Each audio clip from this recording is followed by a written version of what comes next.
Boa noite, salve, salve, meus amigos. Estamos aqui para mais um domingo, mais um Resenhas. Esse Resenhas muito especial nesse 6 de setembro, que a gente tem a honra de receber aqui na nossa bancada. Salve, meus amigos. Estamos aqui para mais um domingo, mais um Resenhas. Rodolfo Pamplona, Luciano Martinez, Antônio Carlos e Rodrigo Guimarães. Pomps, a palavra é sua para receber todos nós, meu amigo. Boa noite, pessoal. Vocês estão aqui ao vivo comigo e para mim é um prazer, uma honra, um privilégio estar com vocês abrindo mais um programa do Resenhas. Hoje eu estou de volta. Semana passada eu não estava muito bem, estava internado e fui muito bem substituído por Gersinho, que é uma figura raríssima. Eu quero mandar meu beijo, meu agradecimento a ele, que ele é sensacional, já é nosso quarto membro, já é o nosso stand-by oficial. E hoje, meus amigos, vocês estão vendo que está todo mundo de amarelinho hoje aqui. Mas por quê? Porque, na verdade, não vamos jogar na seleção brasileira, não. Nós vamos, na verdade, falar sobre um tema muito sério, que é o Setembro Amarelo. Na verdade, falar especificamente sobre suicídio, falar sobre depressão, né? E essa é uma questão importantíssima. Por quê? Porque é preciso levar a sério este problema, que é muito sério. Só para dizer, falar aqui uma coisa rapidinho. Hoje, de propósito, estava conversando com o Gersinho, eu soltei os 4 cards hoje sobre essa questão da depressão, do suicídio, lá no meu Instagram.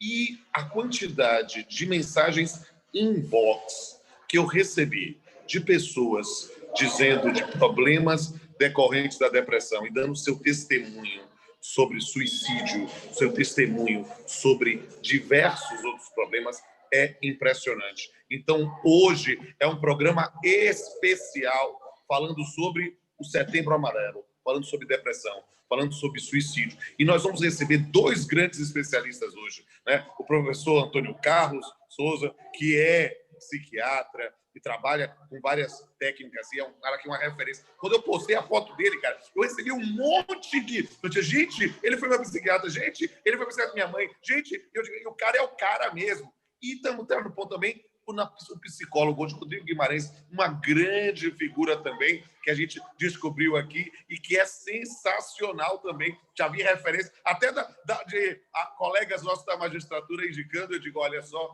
realmente tem uma noite muito especial. Só que, como eu falo pra caramba, esse é o momento de ouvir aquele homem elegante, aquela voz, assim, que adoça a nossa mente e o nosso coração. Senhoras e senhores, com vocês, meu brother Luciano Martinez. Lu, a palavra é sua. Olá, meus amigos, muito boa noite aos nossos convidados, muito boa noite a vocês, meus irmãos de bancada. Boa noite, doutor Antônio Carlos Souza, doutor Tom, doutor Rodrigo. Boa noite a vocês, meus irmãos de bancada. Sobre um assunto que tem uma importância fundamental, mas que não deve ser somente lembrado nesse mês. A gente está no Setembro Amarelo, mas a gente precisa lembrar das questões que estão relacionadas aos com as coisas, as problemáticas que vivem nas nossas vidas em outras oportunidades também, não somente aí. Mas fica, né, o mote, fica a lembrança, fica o registro. Então, nada para ser desprezado. A gente tem que aqui fazer aquelas perguntas importantes que você sempre quis fazer, que você sempre quis ter uma resposta. Perguntas diferentes, perguntas sobre uma perspectiva diversa. E eu conclamo aí todo mundo que está assistindo que faça as perguntas também, que apresente os seus questionamentos, que hoje é um programa absolutamente especial. Um programa envolvendo um tema sensível e também bastante triste, mas a gente precisa falar sobre esse assunto. Quem fala agora? Eu vou aproveitar para dar aqui uma boa noite especial a doutor Antônio Carlos Souza, a doutor Rodrigo Guimarães, são 2 pessoas muito especiais na minha vida. Doutor Antônio Carlos, a quem eu chamo carinhosamente de tio, porque é pai de um grande amigo pessoal meu, colega de faculdade, Diego Souza, advogado, uma pessoa maravilhosa.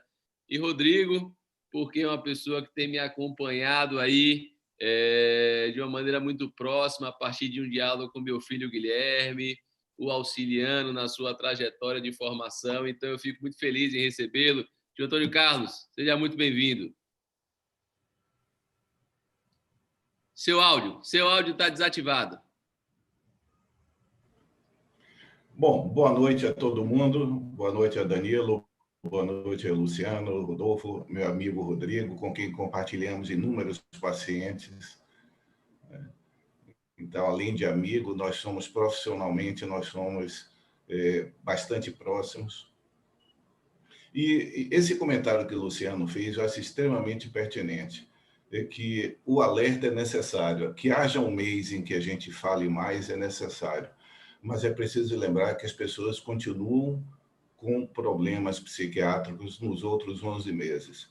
E nós precisamos aproveitar esse tempo de agora, que chama a atenção, que coloca um holofote, mas permanecer iluminado o resto dos meses também esse tema. Que bom, tomara que seja um bom programa. Maravilha. Rodrigo, meu amigo, seja muito bem-vindo. Obrigado, Danilo, Luciano, Rodolfo, obrigado pelo convite. Tom, queridíssimo amigo e colega também, né, para a gente dividir nossos pacientes aí, muito bacana estar aqui com vocês. Eu faço das palavras de Tom as minhas, né? Esse é um tipo de assunto, de tema que a gente não pode falar só em um mês do ano, né?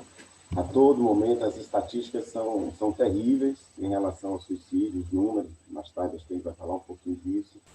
Então, fica esse alerta aqui que esse programa de hoje sirva nesse processo de conscientização para que a gente possa estar falando disso, para que a mídia aborde isso, para que isso deixe de ser um tabu. Quanto mais a gente transforma esse assunto num tabu, pior. Maravilha. Eu queria, se vocês me permitissem, eu sei que a temática central do nosso programa é o suicídio, por conta, sobretudo, do Setembro Amarelo, mas eu queria iniciar esse programa com a imagem que me foi repassada por nosso querido amigo Gersinho, que já é realmente alguém pertencente à nossa bancada, ao nosso programa, às nossas reflexões, que foi essa imagem do dia de hoje. Essa imagem é a imagem do dia de hoje, no Rio de Janeiro, que talvez nos permita diversas reflexões. E aí, antes de iniciarmos os nossos debates acerca da temática do suicídio, se vocês me permitirem, eu queria ouvir um pouco de vocês acerca do papel de cada cidadão nesse momento desafiador que a gente está vivendo. Eu sei que é muito difícil esse momento de distanciamento social, certamente doutor Antônio Carlos, Rodrigo, estão acompanhando algumas pessoas que estão demonstrando suas dificuldades realmente de viver esse momento de distanciamento social, mas até que ponto uma imagem como essa pode representar a dificuldade que o ser humano ainda tem de pensar um pouco no próximo. Ou seja, o que é que essa imagem pode nos falar num momento como hoje? Rodrigo, Antônio Carlos, quem quiser falar aí primeiro, a palavra é de vocês. Bom, já que eles não falam, eu vou falar. Eu acho que existe, Danilo e meus colegas aí de bancada, um efeito manada, né? Quando começa a haver uma violação, todo mundo acha no direito de se fazer isso também. É mais ou menos como aquela teoria das janelas quebradas, sabe? No início, todo mundo ficou restrito aos seus lares, a gente não via muita gente saindo, as ruas vazias, até a gente mesmo ficava com receio de romper o silêncio das ruas, romper a ausência de circulação pelas calçadas e pelas... A gente não via nem carro, não tinha carro, não tinha nada. Mas houve aquela velha violação produzida pelo estilhaço da janela. Quebrou a janela, meu amigo. A partir de agora, as pessoas vão se sentir no direito e vão esquecer, inclusive, a existência da Covid, vão esquecer que tem coronavírus, vão esquecer essa problemática toda, porque isso mexe muito com a questão da psicologia social, né? Que os nossos convidados muito bem poderão fazer menção sobre isso. E a psicologia social justifica isso, seja pela teoria das janelas quebradas, seja por um efeito manada. todo mundo atrás, um monte Deixa de... eu dar um pitaco também aqui, Lu. Ó, eu estou aqui em Praia do Forte e eu vou lhe dizer que é impressionante como eu estou vendo gente na rua, ainda muitos ainda com máscara, mas outros como se tivessem voltado à normalidade anterior à pandemia. Então, isso é um negócio surpreendente. Inclusive, eu estou aqui tirando o meu áudio no momento em que eu estou deixando eu falar, porque eu estou aqui na recepção aqui do meu village, pensando que estava em silêncio, mas de repente chega um monte de gente ao mesmo tempo aqui. Então, é um negócio que é impressionante. E as pessoas, claro, estava todo mundo de saco cheio de ficar em isolamento, mas abre um pouquinho, de repente, todo mundo quer retornar àquele lugar seguro, né, antes da pandemia, só que não existe mais aquele lugar seguro. Eu estou doido para ouvir doutor Tom e doutor Rodrigo sobre o tema. Então, vamos lá. Então, você Vai, quer Rodrigo. começar? Vai você. Bom, essa foto fala bastante coisa, né? E eu acho que a gente pode levantar aqui algumas variáveis mais importantes dessa influência. Primeiro, que ali tem comportamento suicida e homicida, né? Assim, tem comportamentos de risco. Estou exagerando na maneira de falar aqui, mas, bom, eu vou para um lugar lotado, eu estou pondo meu comportamento, né, minha vida, minha saúde em risco, e eu também estou tendo um comportamento que, se eu tiver, eu posso transmitir para os outros. E isso é uma forma também de não pensar no outro, de não olhar para as consequências que o outro pode sofrer. Então, é uma forma também de agressão ao outro, é uma falta de cuidado com o outro. Então, esse é um primeiro aspecto. Um segundo aspecto, eu acho que envolve também a quantidade de tempo, se a quarentena já não é mais quarentena, já foram para lá de 100 dias, né? As pessoas não aguentam. Elas começam a voltar para uma normalidade ou tentar voltar para a normalidade. E isso é natural do comportamento. Você consegue alterar o padrão de comportamento por algum tempo, né, mesmo com contingências artificiais, mas à medida que o tempo passa, as pessoas não pegam Covid, né, estão dentro de casa, elas começam a se arriscar mais, né, até esses comportamentos eles aumentam de frequência, né, à medida que, olha, eu não peguei até agora, durante 120 dias, durante 140 dias, eu vou me arriscar, eu vou sair mais um pouquinho. Então, isso é um processo comportamental, funciona dessa maneira, né? E uma outra variável, acho que relacionada a isso, em especial no Rio de Janeiro, tem a ver com o poder público, né? E com as soluções que o poder público não conseguiu produzir. Então, as pessoas, isso soma, e as pessoas, cansei, não vai pegar, não está resolvendo nada, está só desviando dinheiro, não está produzindo nada, então eu vou me arriscar. Se fosse uma decisão única e exclusivamente pessoal, no sentido de só produzir consequências para você mesmo, menos mal. Só que quando você faz isso, você está produzindo consequência para outras pessoas. E aí a gente tem um problema grande.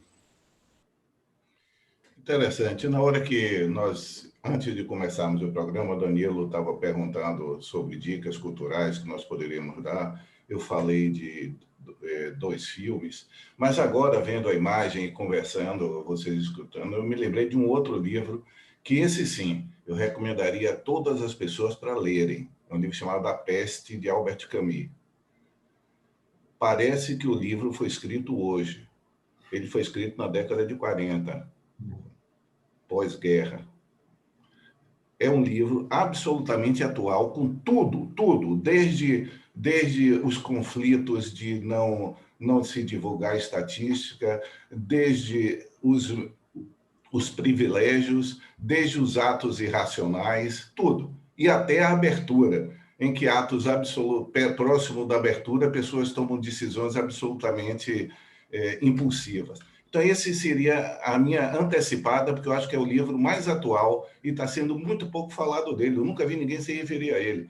Mas na hora que alguém começar... Seria esse? Esse daí, exatamente. Exatamente. Tá. Esse livro, A Peste. É a volta da peste bubônica na cidade da Argélia, ainda fazendo parte do Império Francês, ou do governo do Estado francês. Bom, Eu que, se vocês me permitem, chegou uma mensagem, uma pergunta lá no chat da gente no YouTube, que era uma das perguntas que a gente tinha pensado realmente para trabalhar, que gira em torno da questão dos mitos relacionados ao suicídio.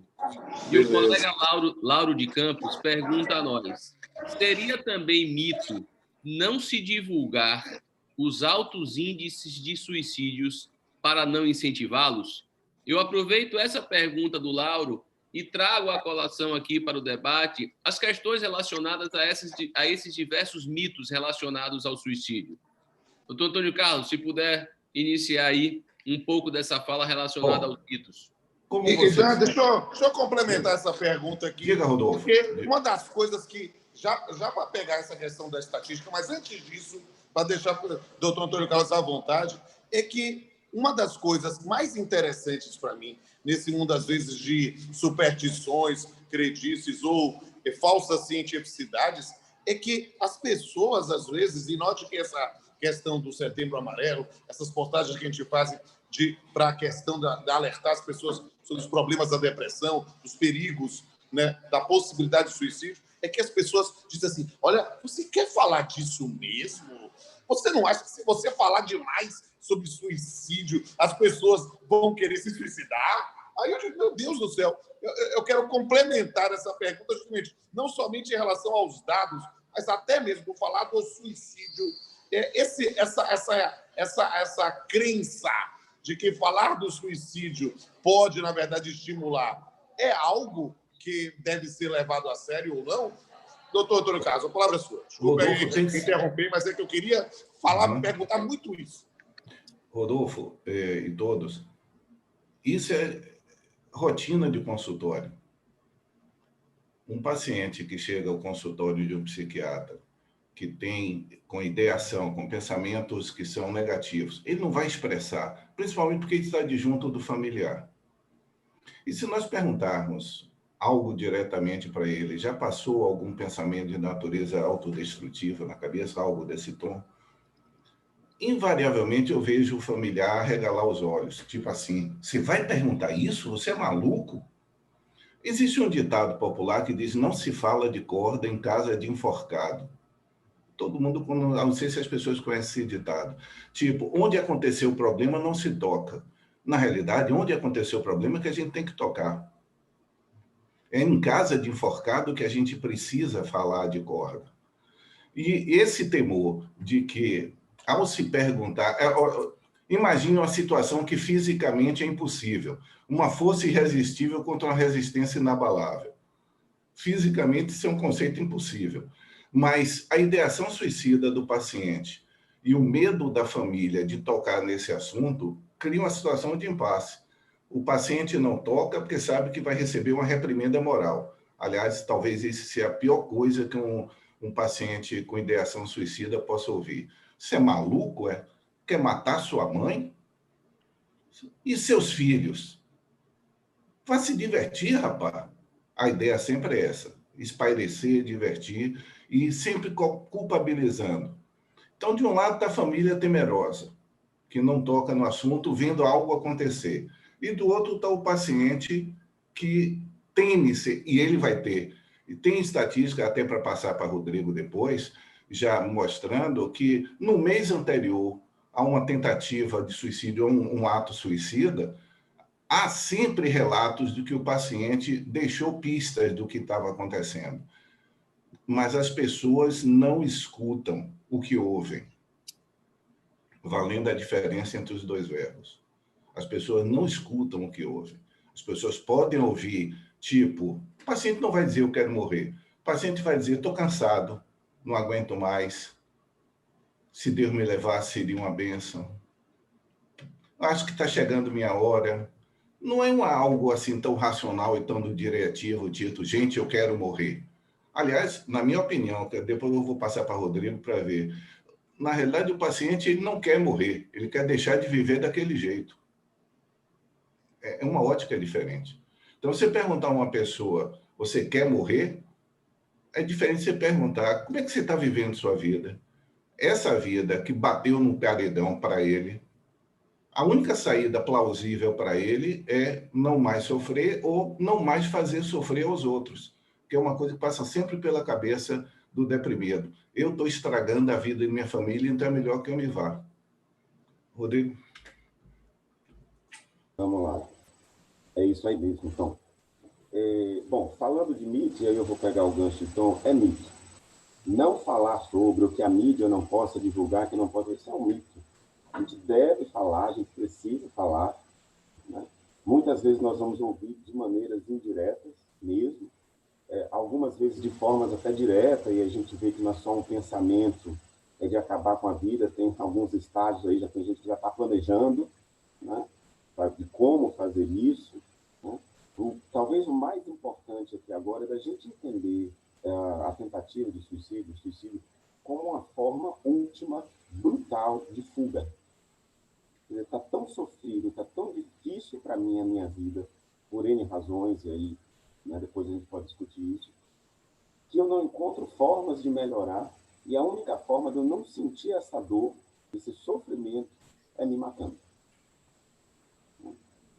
Óbvio que a gente tem algumas práticas culturais que tentam impedir isso, né? Em todas as religiões, eu desconheço qualquer uma que fale que se matar é ok. Então, você vai ficar no inferno, queimar no inferno, então você vai ter que voltar numa próxima vida, numa próxima reencarnação, para poder pagar isso, porque isso é um pecado, porque você não pode fazer, enfim. Né? Não importa aqui a explicação. O ponto de vista é só da gente falar que a gente tem práticas culturais, a gente precisa desenvolver, mas isso especialmente em termos até de saúde pública, né? Desenvolver práticas culturais que possam exatamente ajudar a prevenir essa situação, a não ter tanto sofrimento na vida das pessoas. E elas buscarem mecanismos, terem repertório suficiente para poder modificar o que não está legal na vida delas, em vez de precisar fugir dessa forma brutal. Eu queria complementar rapidamente uma coisa que o Rodrigo tocou aí, que eu considero importante. A respeito da, vamos dizer assim, da culpabilização do ato. Então, o paciente que tem um pensamento suicida, ele enfrenta dois problemas. Seja qual for a ordem do que está levando ele a ter pensamentos de natureza autodestrutiva, mas juntamente com isso, muitas vezes ou frequentemente aparece o sentimento de culpa por estar pensando isso. Então, essas duas coisas corroem o indivíduo. Ele se sente culpado por pensar, como se aquilo fosse, principalmente se ele tiver um conteúdo religioso mais pronunciado, essas coisas ganham um porte maior ainda, em que, além da queda, o coice, além do pensamento de natureza autodestrutiva, aparece um pensamento de segunda ordem, que é: eu não tenho fé, eu não estou tendo fé suficiente, eu estou traindo minha religião, vamos dizer assim. Qualquer que seja o ato espiritual, como o Rodrigo diz, em geral, o ato suicida é condenado pela sociedade. Há muito pouco tempo, a Igreja Católica concedeu que as pessoas suicidas pudessem ser enterradas em lugar santo, porque quem era nomeadamente suicida não podia ser enterrado em um lugar bento, em um lugar santo, um cemitério. Tem relatos que eu sei que na Inglaterra, na Idade Média, os suicidas frustros, aqueles que não concluíram o ato, eram condenados por isso. Era um crime de lesa majestade você tentar suicídio e não cometer. Então, existe essa superestrutura da sociedade que é culpabilizante e, ao mesmo tempo, negacionista, porque a gente culpa o deprimido e se nega a ver o problema dele. Bom, eu tenho uma pergunta. Eu queria saber de quem? De Dr. Tom. Dr. Tom, o que a gente não pode dizer a uma pessoa que tem propensão ao suicídio? É o que a gente diz e o que a gente não diz. Como é que a gente trabalha com esses conceitos de o que falar e o que não falar? Gaspar, a primeira coisa é como escutar. O difícil é como escutar. As pessoas, o ser humano em geral, não está preparado para receber plenamente, acolhedoramente, uma frase dessa: não aguento mais essa vida, eu estou pensando em saltar fora. Qual é imediatamente o que a gente faz? Como é uma coisa dolorosa para se escutar, a gente responde com uma atitude. Imediatamente vem uma resposta impulsiva de solução. Mas, rapaz, você pensar melhor. Rapaz, não faça isso, não. Pense, como aquilo que eu disse antes, pense na sua família. Ou seja, o primeiro problema da gente é a necessidade de falar depois que escuta. Eu sempre peço a todo familiar de paciente com histórico depressivo ou que esteja com ideação suicida, eu digo, você não precisa fazer nada, mas escute com atenção. Isso, só não recriminar já é tudo. Você não devolver aquele mal-estar que o paciente expressa, que o seu familiar expressa, com uma atitude moral em que recrimina por estar pensando aquilo ou por estar planejando aquilo, só isso. Não tem nada a ser falado. Tem segurar sua onda. Você escutou, demonstre que você está do lado dele, diga que você não sabe o que dizer. Isso é muito melhor do que dizer alguma dessas coisas que são, ou como eu costumo dizer, o senso comum não dá certo muito em psiquiatria. Reaja, tenha ânimo, tenha fé, você precisa se amar mais. Tudo isso são frases de efeito que as pessoas usam para livrar a própria angústia de não saber o que dizer. A minha sugestão para você é simples, não tem nada para dizer, escute com atenção. E o que eu sempre peço a paciente para finalizar e passar para vocês. Se você não tiver nada a dizer, sente junto da pessoa e deixe uma parte do corpo sua tocar ele.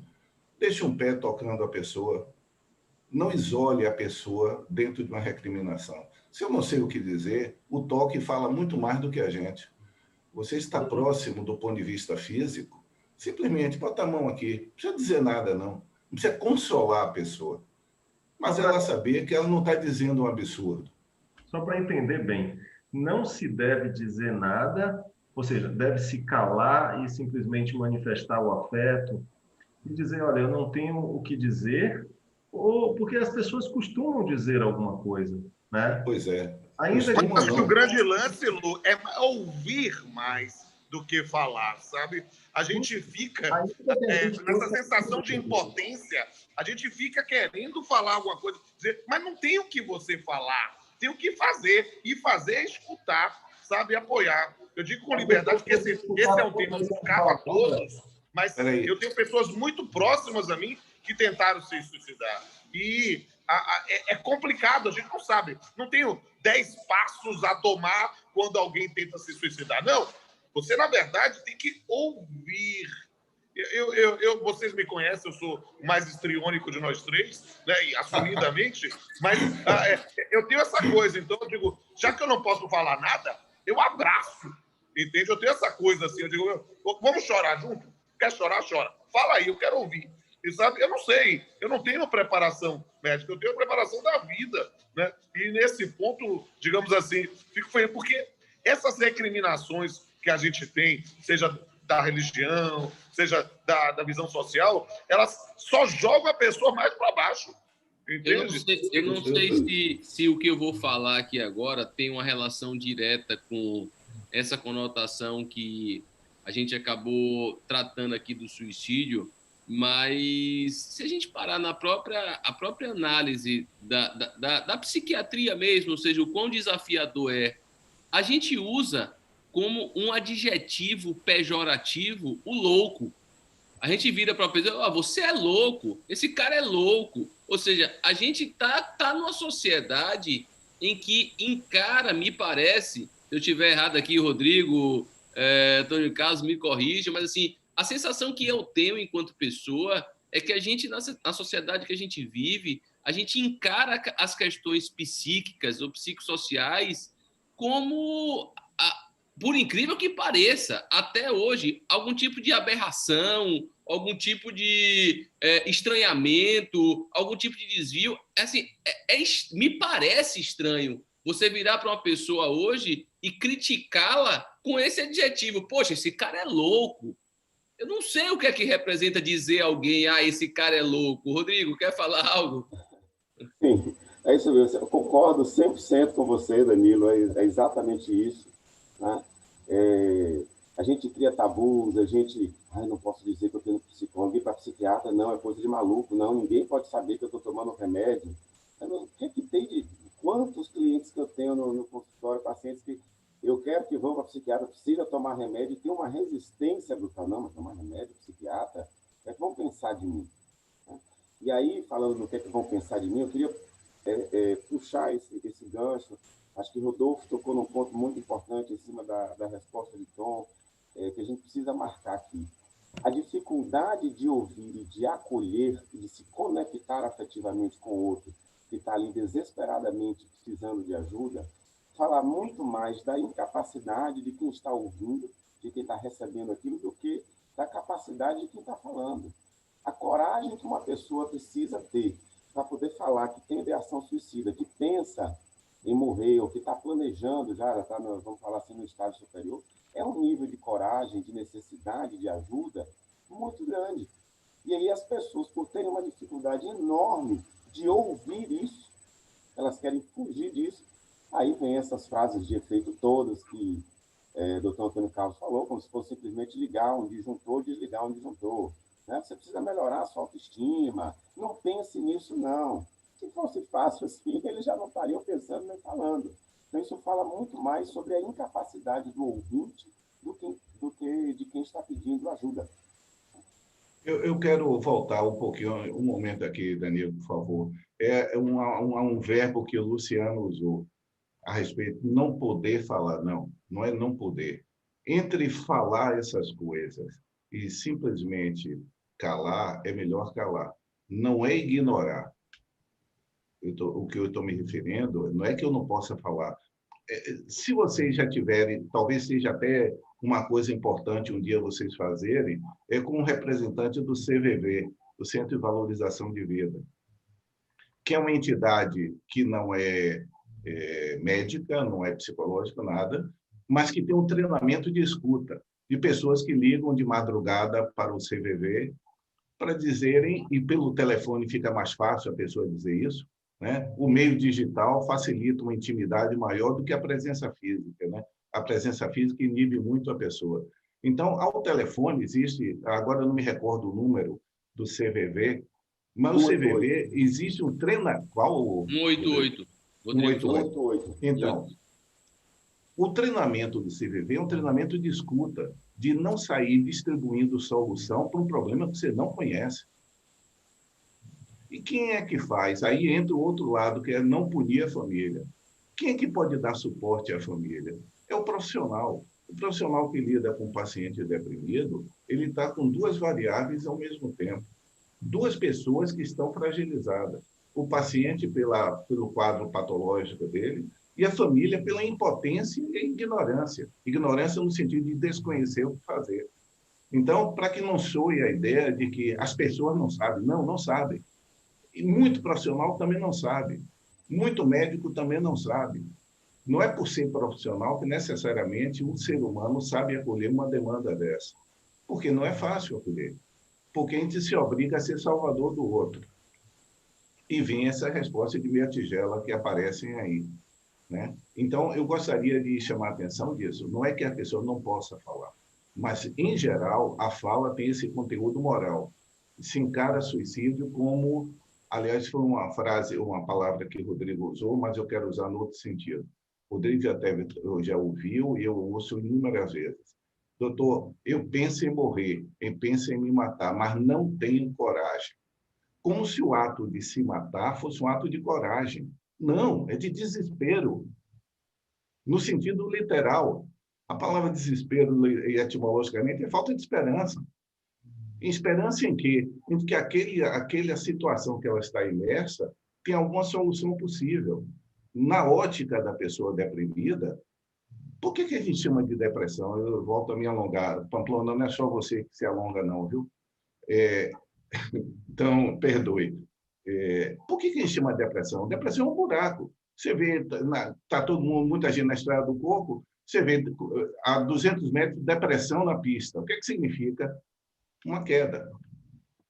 Se você tem um buraco, esse buraco é pequeno, você passa por ele e sente apenas isso, uma depressão leve. Mas se o buraco se aprofunda, o carro cai. E se o carro mergulhar no buraco, as No possibilidades de mínimo, saída fura o dele... pneu, então a pessoa Pois já vai é, ficar torta. Né? pois Então, é, existem para a gente repercussões. fazer umas metáforas automobilísticas, Então, né? Se o buraco doutor, for inclinado, você vai furar o pneu da pessoa. Né? Então, E não é o pneuzinho da barriga, não. É o pneu psicológico ou psiquiátrico. Então, o furar o pneu equivaleria a uma depressão moderada, já é sintomática, ela já aparece com problemas. Uma depressão grave é se o carro mergulhar no buraco. Qual é a chance do motorista achar que tem saída ali? Nenhuma. Sem uma ajuda externa, e se ele estiver sozinho ou sentir-se sozinho, o resultado é desespero. É a impotência, é o hopelessness and helplessness. É a sensação de desesperança, juntamente com a sensação de ninguém pode me ajudar. Isso é uma frase que a gente escuta muito. Não, doutor, eu cheguei no fim da linha, ninguém pode me ajudar. No estágio que eu estou, não tenho saída. É isso que faz a pessoa pensar. Não é a coragem nem a covardia. Uma questão que me inquieta um pouco e que volta e meia eu me pego refletindo, e aí quero aproveitar a presença de vocês aqui para nos ajudar um pouco nessa, para saber realmente como lidar no dia a dia. Não sei em termos estatísticos o quanto isso representa, mas assim, a gente sabe que muitas pessoas chegam a tentar, eu não sei se eu posso usar a expressão, chegam a tentar o suicídio, mas não conseguem, não sei, ou pensam no suicídio, mas não conseguem concretizar, enfim, me permitam aqui o linguajar do leigo, mas assim, a pessoa que tenta o suicídio, mas não consegue. Como a gente lida com essa pessoa que chegou ao momento de tentar o suicídio, mas eu não sei, se arrependeu ou por causas externas não conseguiu? Como é que essa pessoa continua em frente? Como é que nós, ao lado, lidamos com isso? E tratamos, e tratamos. O primeiro ponto é ajudar ali, né? Porque, assim, eu tenho alguns pacientes, já ouvi vários relatos assim, toma aquele monte de remédio de uma vez só, né? Aí começa a passar mal, começa a sentir dor, e aí vai, chama o irmão que está no quarto do lado, a mãe diz que tomou, e aí aquela confusão toda. Né? Bom, dito isso, salvou, está lá, agora vamos entender. Essa pessoa está numa zona de risco. Quem tentou uma vez, né, até por lei de comportamento, pode tentar novamente. Essa história de que eu tentei agora e estou um pouquinho melhor e eu não vou tentar de novo, isso também é mito. Né? Tem uma probabilidade aumentada de se fazer isso. Né? Quem tenta e não consegue, não tenta só uma vez. Né? A gente gostaria que fosse assim, mas não é. Não funciona assim. Né? Então, esse é o primeiro ponto. Né? E aí a gente vai voltar novamente para como é que eu posso ajudar, como é que eu posso primeiro acolher, entender o sofrimento dessa pessoa, porque ela está sofrendo, ela está tentando fugir desse sofrimento através do suicídio. Né? Então, como é que eu posso tentar ajudar? E essa primeira ajuda é através desse acolhimento inicial. É através da identificação dos fatores que estão produzindo esse sofrimento, é através de medicação, em todos os casos praticamente, né? Não só depressão, mas também transtorno borderline, coisas desse tipo, né? Transtornos desse gênero. Então, esse é o ponto inicial. Né? A gente não pode perder de vista que a tentativa de suicídio é uma forma de fuga, de escape do sofrimento, assim como também muitas pessoas que estão sofrendo, que estão angustiadas, se machucam, se cortam, não no sentido do suicídio, mas ao produzir uma dor física, ao se arranhar, por exemplo, ali com um clips, ou com um garfo, com a unha, ou o que quer que seja, ela está produzindo uma dor física que ali naquele momento mascara ou tem uma potência maior do que aquela angústia, do que aquele sofrimento que ela está sentindo. Só que o problema é que isso passa e ela vem novamente a se machucar lá na frente, se lesionar lá na frente de novo. Se a angústia, as causas do sofrimento não são trabalhadas. Rodrigo fala umas coisas e aparecem várias outras videoclipes aqui na minha cabeça. Rodrigo chamou a atenção que nós estamos tratando o suicídio como algo associado só ao transtorno de humor. O transtorno de humor é o mais prevalente, é o que mais existe. Mas sim, tem que considerar que o paciente esquizofrênico, por exemplo, delirante, ou o paciente alucinando, para se livrar das alucinações, ele pode buscar o suicídio. E Rodrigo citou a questão do transtorno de personalidade, né? Pessoas que um determinado tipo de transtorno de personalidade, pessoas que têm um vazio tão grande dentro de si que a única forma de se sentir viva é provocando dor em si próprio, né? Aliás, aí, qual foi o videoclipe que veio? É uma música chamada Clarice, da Legião Urbana. Se vocês ouvirem alguns, são 7 minutos e meio daquela voz pesada de Renato Russo, só o violão e a voz dele, ele contando a história clínica de uma garota, inclusive com idade e tudo. Ele conta uma história clínica de um transtorno de personalidade, de pessoas, ou como ela diz na música, né? Eu sou um passarinho e um dia eu vou voar, que é uma coisa metafórica do suicídio dela. Então, eu quero dar um pitaco aqui, diga, porque é um mito que eu queria ouvir do senhor. E eu vou até sugerir também uma coisa aqui. Rodrigo, tenta ver se você não fala sem esse microfone, porque a sua voz está meio baixa, pode ser que fique melhor. Agora eu quero perguntar para os dois, sabe? Tem um mito, e na verdade até falar uma coisa da minha experiência de vida, porque, do cara meio doido, né? Esse negócio de dizer, você é louco, é a coisa que eu jamais ouvi mais na vida. Acho que na magistratura ninguém ouviu mais dizendo você é louco mais do que eu. Mas eu tenho essa coisa meio histriônica e de cuidar das pessoas. Tem um episódio que é uma que eu nunca revelei o nome da pessoa, não vou revelar agora, mas já contei esse episódio em lives, já contei coisas, e eu queria contar um episódio, mas fazer já uma pergunta, que é um mito. Há um mito de que a pessoa que diz que vai se suicidar, né, que fala que acaba não consumando. Eu queria ouvir um pouco isso, porque eu vivi uma experiência poderosíssima em minha vida, e aí eu queria também perguntar essa pergunta sobre a questão da dissociação de personalidade. Talvez aí seja mais psiquiátrico do que psicólogo, não sei. Estou aqui como leigo. Uma ex-aluna, uma vez, eu vou contar essa história, vou tentar abreviá-la, uma ex-aluna, uma vez, me mandou uma mensagem pelo Messenger dizendo que ia se matar. E como ela morava perto da casa onde eu morava na época, eu me desesperei e fui na casa dela. E aí mostrei na portaria, digo, olha, meu amigo, eu sou professor, sou juiz, essa moça é minha língua, eu recebi aqui, estou ligando para a casa dela, não está atendendo, por favor, me permita entrar, chame a síndica, que eu vou entrar na casa dela agora. E aí mostrei, as pessoas ficaram alarmadas com a mensagem, fui junto com o porteiro e a síndica, bati na porta, eu sou, doutor Tom e doutor Rodrigo, eu sou um homem gordo, de mais de 100 quilos, e sou forte. Eu esmurrei a porta e nada. Eu disse, eu vou derrubar essa porta. E derrubei a porta. Quando eu derrubei a porta, não achamos ela. E aí ficou desespero. Tá onde? Não sei o quê. Aí ela aparece. Aí eu me senti... Sabe aquela situação ela disse que ia se matar, todo mundo viu aqui, e faz. E aí eu disse, minha filha, por que você mandou isso para mim? Ela pegou a minha mão, me levou para o quarto dela, e me mostrou o chumbinho que ela ia se matar. Eu peguei esse chumbinho, requisitei o chumbinho, né? Tá comigo até hoje, tá dentro daqueles pertences que ficam do lado da minha cama, para eu não achar que isso foi uma loucura minha. Mas ela disse, ela foi uma pessoa que teve um episódio de violência no passado, e ela dizia que ela tinha uma personalidade paralela.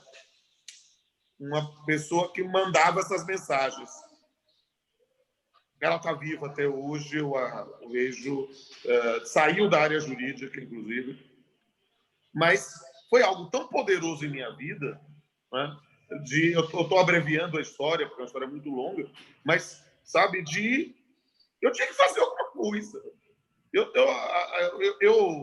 Eu falo muito, dá para perceber, né? E eu estou tentando exercitar, ouvir mais. Queria eu ter a elegância de Luciano, que é um gentleman, que é aquele cara. Eu não sou, eu sou o cara que quer fazer alguma coisa, mas naquele momento eu achei que eu tinha que fazer. Mas no resto eu não sei. E eu queria saber um pouco sobre esse mito de quem fala que vai se suicidar, não faz.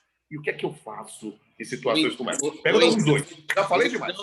Ou então de quem diz assim, quem quer se suicidar não avisa, né? Isso! A frase é essa. Na realidade, é o contrário. É absolutamente o contrário. A maioria das pessoas dá pista de que ela está descendo uma ladeira em dessas pequenas frases. Estou cansado de viver. É uma frase que pode acontecer meses antes do suicídio, que já indica uma falta de futuro. A pessoa já não está vendo futuro para ela. Agora, nesse relato que Pamplona trouxe, novamente aparece na minha cabeça um primeiro aforismo de Hipócrates, que é primum non nocere. Quer dizer, primeiro não faça mal, depois é que a gente procura fazer o bem. Mas a gente evitar a atitude. O desespero que ele escutou moveu a ação dele. Que depois aparece a história da moça. Não sei. Psiquiatria, o Rodrigo depois fala, mas psiquiatria é uma especialidade que eu diria que é quase impossível você falar de uma história clínica sem ver a pessoa, sem ver a nuance do que aconteceu. Então, você escutar por exemplo, estou escutando uma história de Rodolfo agora, e ele me perguntar o que é isso, eu não sei. A minha resposta, invariavelmente, vai ser não sei. Porque tem nuances nisso. Uma é que muitas pessoas que estão naquele limiar de transitar do planejamento para a ação, ele se dá uma chance de avisar alguém. É um último recurso dele. Que, em geral, o paciente ele faz tudo o que é possível antes de acontecer. É que ele está descendo em queda livre. Então, não sei se eu recorreria a essa explicação, veja, não sei, Rodrigo, de uma dissociação de personalidade, ou de um paciente que tem atitudes que tinha um planejamento e parou antes, ou, como no caso que o próprio Rodrigo citou, há situações de transtorno de personalidade em que essa conduta suicida nem sempre é para culminar no suicídio. Só que não cabe à família fazer essa distinção. Ninguém pode pagar para ver. Eu quero saber qual é o ser humano que vai pagar para ver. Essa frase se diz para os outros, mas nunca quando é consigo. Se fosse comigo, eu deixava ela subir lá no telhado. Se você é pai, mãe, se você é familiar, você vai pagar para ver? Existe a possibilidade de alguém chegar a esse ponto do suicídio sem estar deprimido? Sim, sim. Então, é possível que seja talvez um desvio de personalidade, algum problema? Não, sem ser patologia. Durkheim foi o primeiro cara que considerou o suicídio um fato social, no livro dele, O Suicídio. Né? Então, o suicídio pode não estar acompanhado de depressão nenhuma. A maior parte, eu diria, na visão psiquiátrica, mais de 2/3, quase, talvez 70%, 80%, não sei a estatística agora, mas está ligado a transtornos psiquiátricos, principalmente transtorno de humor, transtorno de personalidade e transtorno de uso de substância psicoativa. Mas tem uma fração de pessoas que é o que Durkheim chamava de suicídio por anomia. Né? No livro dele, Suicídio, ele fala da anomia, a perda dos laços. Né? É quando a sociedade ou um indivíduo se desestrutura. Por exemplo, no craque da Bolsa de Nova York em 29, que se dizia que se passava em Wall Street olhando para cima porque as pessoas... Por quê? Subitamente, o chão debaixo da pessoa foi puxado.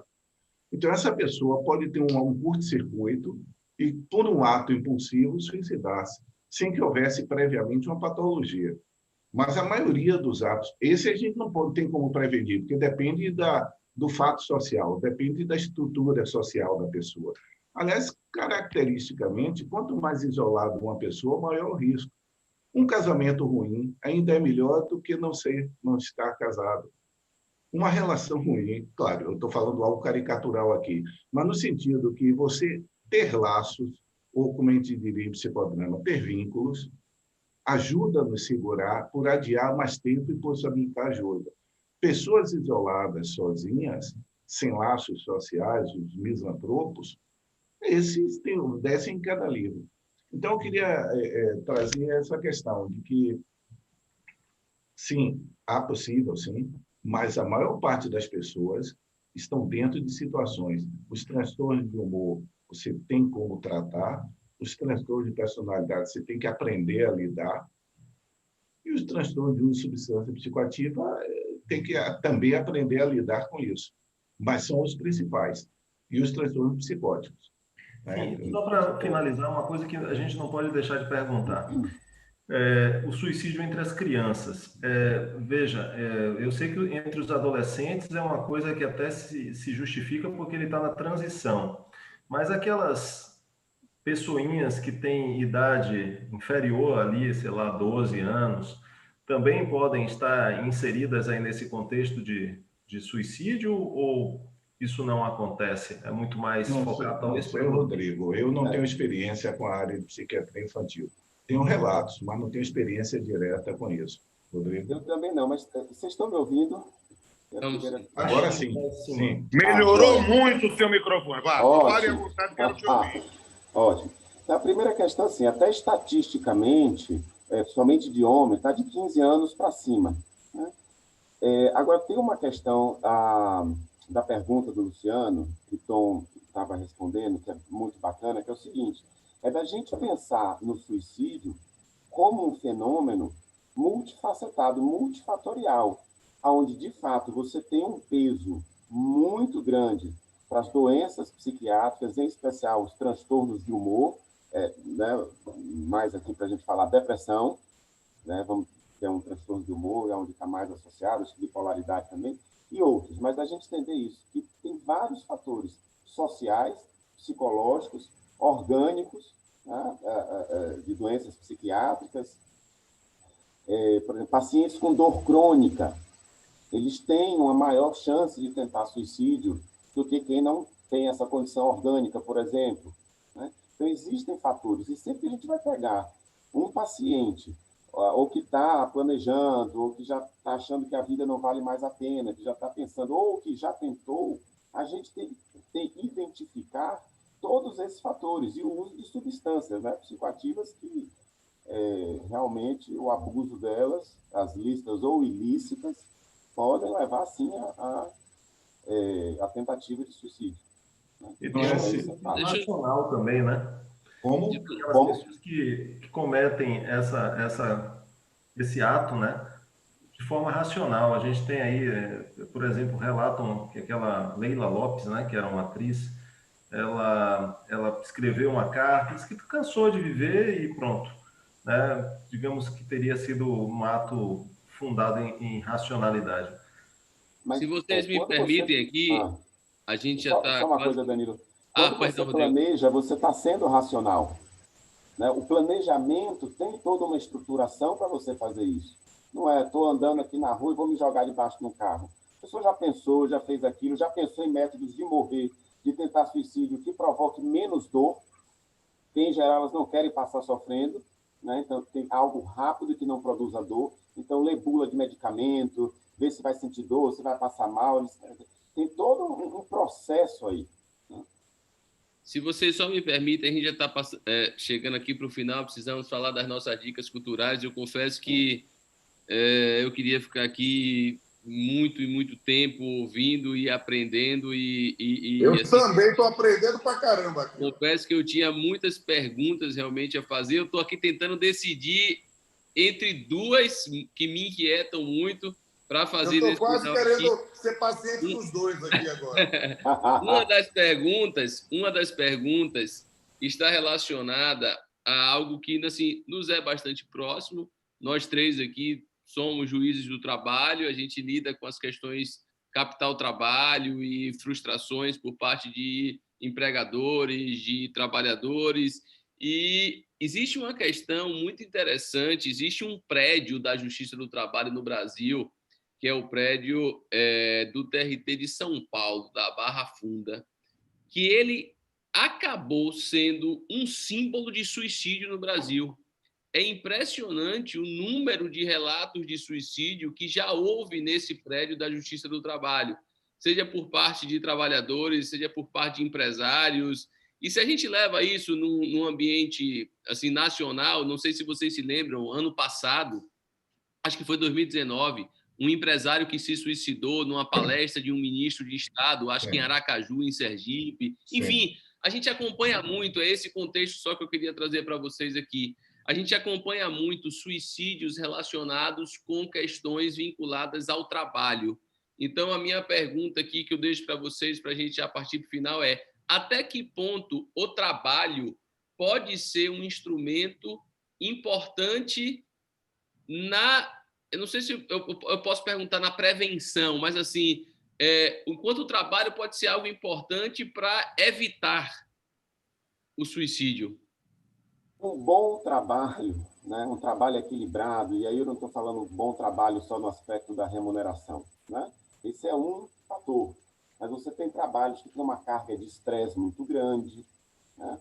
Por exemplo, um dos tipos de trabalho que tem o maior índice de burnout, que é uma síndrome do esgotamento, é médico intensivista dentro de UTI. É complicadíssimo, é um nível de estresse absurdo. Então, o que acontece? É lógico, a gente está somando aí, nesses tipos de trabalhos mais estressantes, condições degradantes, às vezes, nós estamos adicionando uma variável de sofrimento do indivíduo. Para outros que têm um trabalho bacana, que é equilibrado, é uma forma de mostrar produtividade na sociedade, de se sentir útil, o trabalho não vai ser um fator que leve ou que aumente a probabilidade de suicídio, muito pelo contrário, né? Mas nessas outras condições, ou nessas primeiras condições, o trabalho pode sim ser um fator que contribua, que ajude, né, que aumente aí o peso da propensão desse indivíduo, principalmente se todos os outros aspectos da vida dele fora do trabalho também estiverem muito ruins. Para variar, Rodrigo me desperta uma coisa. Eu descobri outro dia, por curiosidade, que tem um termo em japonês para definir essa morte por excesso de trabalho, que é karoshi. Isso. Morte por excesso de trabalho. Então, a gente tem uma cultura que é extremamente hierarquizada, extremamente obsessiva em termos de rituais e tudo, em que a moral tem um privilégio, tanto que os samurais, os ronins, eles, quando perdiam seu líder, eles se suicidavam. Então, em sociedades assim, ou estruturas mais rígidas, a resposta é sempre moral. Eu cometi um erro, não tenho falha. Aí como diria, seria um suicídio ritualístico, como seria o harakiri, né? O ato do harakiri. Mas esse detalhe o que eu vou dizer é uma ilação que eu estou fazendo aqui agora, Danilo. O trabalho pode afetar a pessoa, eu acho que de duas formas. Uma, aquela que eu me referi antes. Uma pessoa que está com uma ação na Justiça Trabalhista, apostando alguns anos, algum tempo, a resposta, e essa resposta é bem negativa, isso pode ser uma retirada de tapete debaixo dele e funcionar como um desnorteamento momentâneo que leve a um ato impulsivo, que seria um suicídio por anomia, que eu estava me referindo. E a outra situação, que é antes de chegar no tribunal, é que é a desqualificação moral, o abuso, o assédio moral. Porque a desmoralização, eu vou, como o Rodolfo, vou tentar ser sintético. Há muitos anos, eu era preceptor de residência de psiquiatria no Juliano Moreira, e um residente foi atender um caso no Roberto Santos, que a gente dava suporte. Era um rapaz que havia vindo do interior para ser zelador de um prédio. Houve um roubo na garagem. E aí, como a polícia levou à delegacia, ele passou 2, 3 dias lá.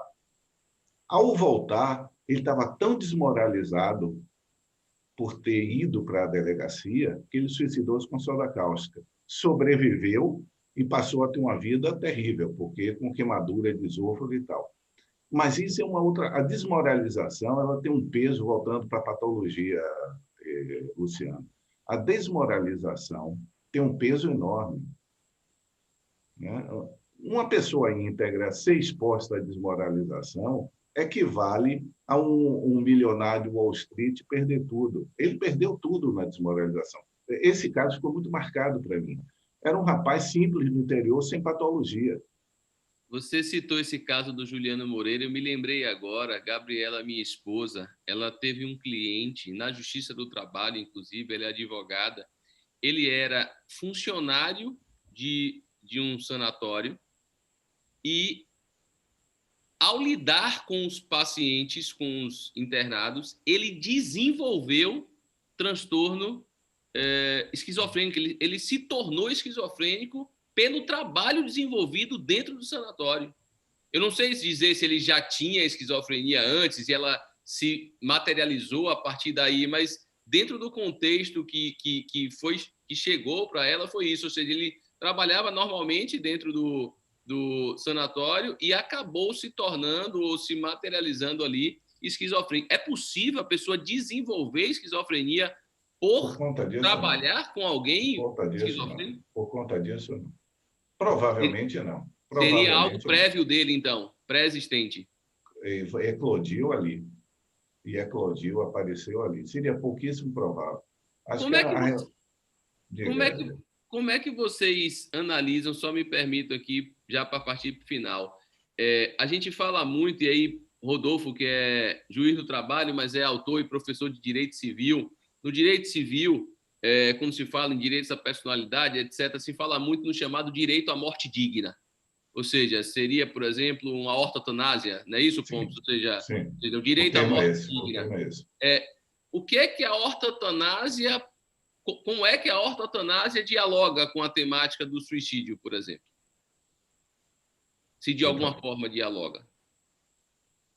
Bom, aí é uma pergunta que o Luciano fez. Se uma pessoa pode pensar em terminar com a vida de uma forma racional, não apenas no planejamento que o Rodrigo falou. Na década de 30, tinha um clube de suicida na França, que Arthur Koestler era um deles. Pessoas que assumiram o compromisso de, aos 80 anos, se não estivessem bem, suicidadas. Eles tomaram essa definição antes. Eu acho que a gente não pode misturar. A ortotanásia, ela foi aceita dentro do contexto do direito médico. Ortotanásia é quando o paciente demonstra o desejo de deixar a doença seguir seu curso, sem que nenhum outro meio artificial seja usado. A não ser quando ele entrar em coma, que a partir daí ele pode deixar. Mas se ele deixar registrado que ele quer deixar a doença seguir o curso, o paciente com câncer terminal e não quer ser submetido a série de procedimentos. Ele registra isso e a obrigação do médico, hoje, inclusive, já existe uma especialidade médica que seria interessante você tocando nesse ponto, um dia você fazer uma live, é que medicina paliativa. A medicina paliativa, ela lida exatamente com os quadros terminais para ajudar a pessoa a morrer bem, com dignidade. Porque a morte é um direito com minha mãe, então, essa é uma matéria que eu conheço, digamos assim, de forma pessoal, né? Foram 4 anos numa luta contra a doença e, no final, já fomos para a medicina paliativa mesmo. Então, a medicina paliativa foi um momento que a medicina saiu da onipotência da cura e percebeu que a gente tem uma outra função também, que é ajudar a morrer bem. Não é provocar morte, que seria a eutanásia. Mas se o paciente demonstra, isso não é um desejo do médico, não é o médico que pode induzir, não é enfermeiro, não é o corpo médico que vai induzir. Mas se o paciente claramente, sem nenhuma patologia definindo isso, ele claramente diz, para mim chega, eu quero que a doença chegue ao curso, o que vai ser feito são os cuidados de enfermagem para que ele não sofra nisso. Mas na interface do aspecto médico com o jurídico, você precisa ter um grau de consciência e civilidade que a maior parte das pessoas, por aspectos morais, religiosos, normalmente não tem.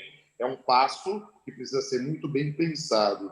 E, na verdade, eu estou encantado aqui com esse papo, mas acho que Danilo já está para ter um filho aí, já com a questão do horário. Eu sei que ele já extrapolou tudo, mas eu quero dizer, desde já antes, eu quero ouvir, passar a palavra para os senhores para fazerem suas dicas culturais, a gente faz o nosso ao final, mas eu quero dizer que eu estou absolutamente encantado. Esse é a primeira resenha, absolutamente abstraído do conteúdo jurídico. E foi muito legal. Eu quero dizer aqui que eu estou encantado com os dois, e aí eu quero dizer assim que eu realmente quero estudar ainda muito mais essa matéria.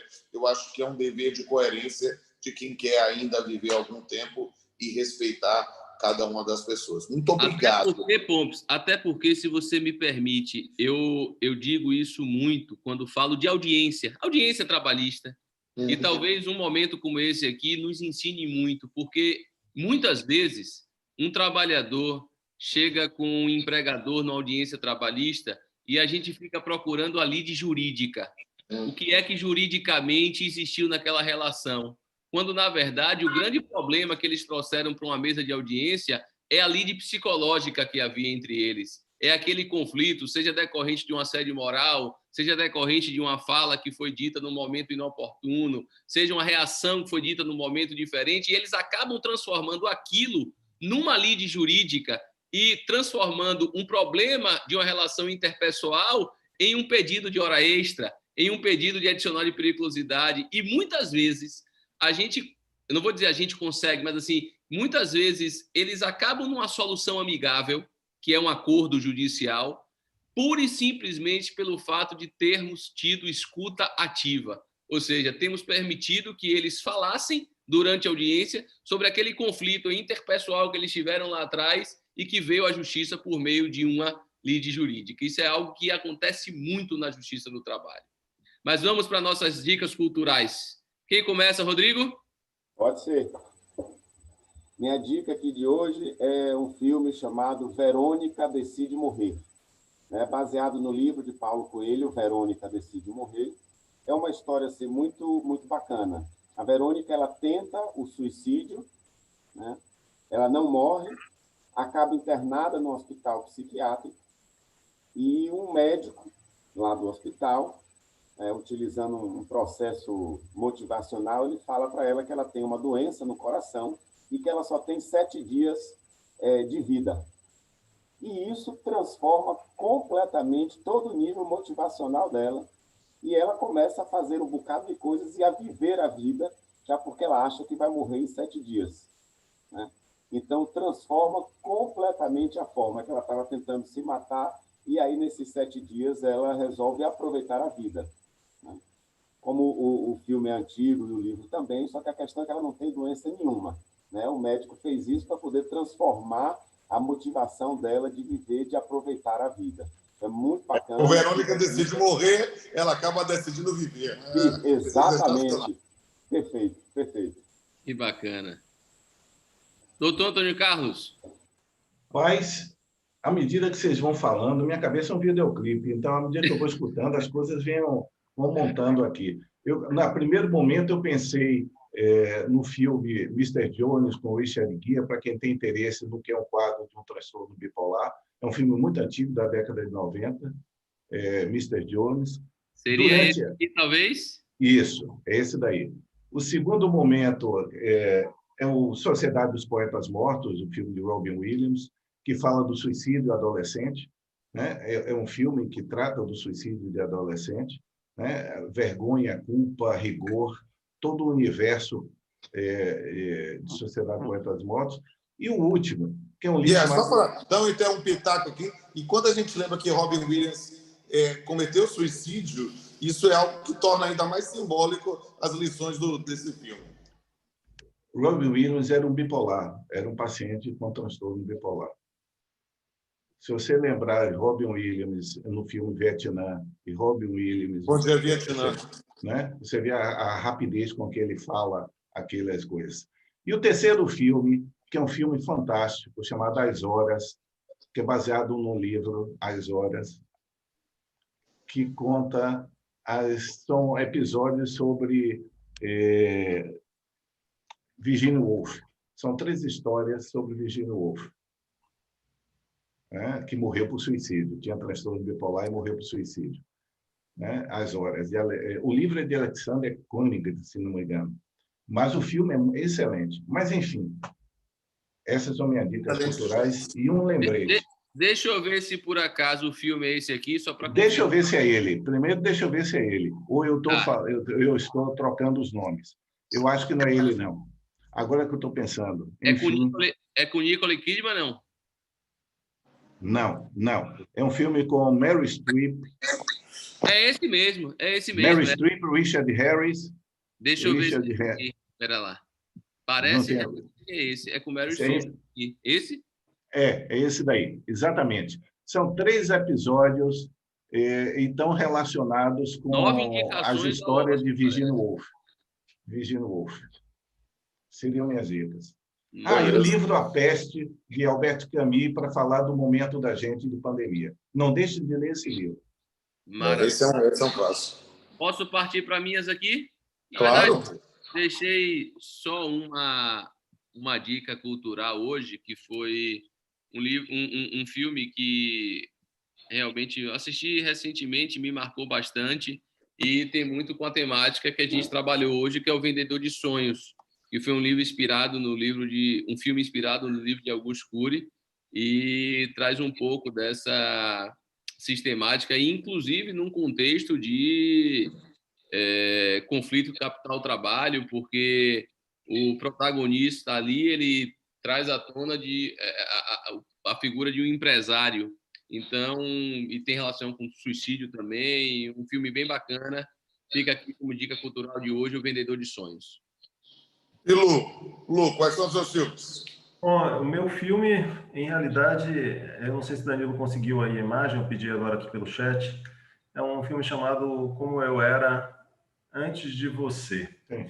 É um filme que relata o final da vida de um determinado cidadão que sofre um transtorno muito grande na vida, né? Mas de forma racional ele lida com esse assunto. Você conseguiu aí, Danilo? Ele é um filme muito tocante, muito bonito. Recomendo muito que qualquer pessoa assista a ele, que ele é cheio de lições e cheio de referências extremamente importantes sobre a vida. Acho que todo mundo precisa assistir esse filme, seja por conta da problemática de vida desse rapaz aí que aparece na imagem, seja por conta da atuação dessa moça na vida dele. E, enfim, é um filme tocante, lindo, maravilhoso. Acho que vale muito assistir, vale muito ver. Ele foi um romance também, um romance extremamente bem vendido e toca nesse assunto da gente.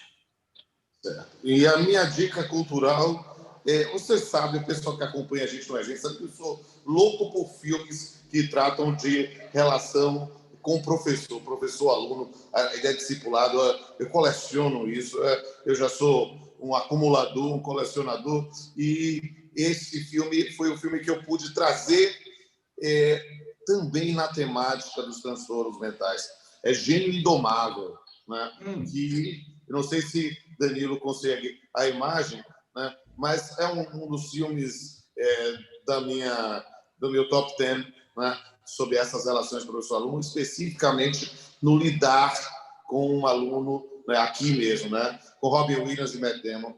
Hoje Robin Williams foi muito citado aqui também, né? E é realmente lidar com alunos que, embora brilhantes, tenham problemas de natureza mental, não é algo fácil, é um desafio, mas eu acredito muito, sabe, no potencial transformador do discipulado mestre-aluno. Então, é a minha recomendação. Mas a gente tem que arrematar, gente. A gente tem que fazer a foto bonitona aqui para eu postar nas redes sociais. Nós 5, muito bem, ó. O Tom se arrumando todo aí. Você tá me arrumando. Antes de fazer nossa foto, eu só queria agradecer muito aqui ao pessoal do YouTube.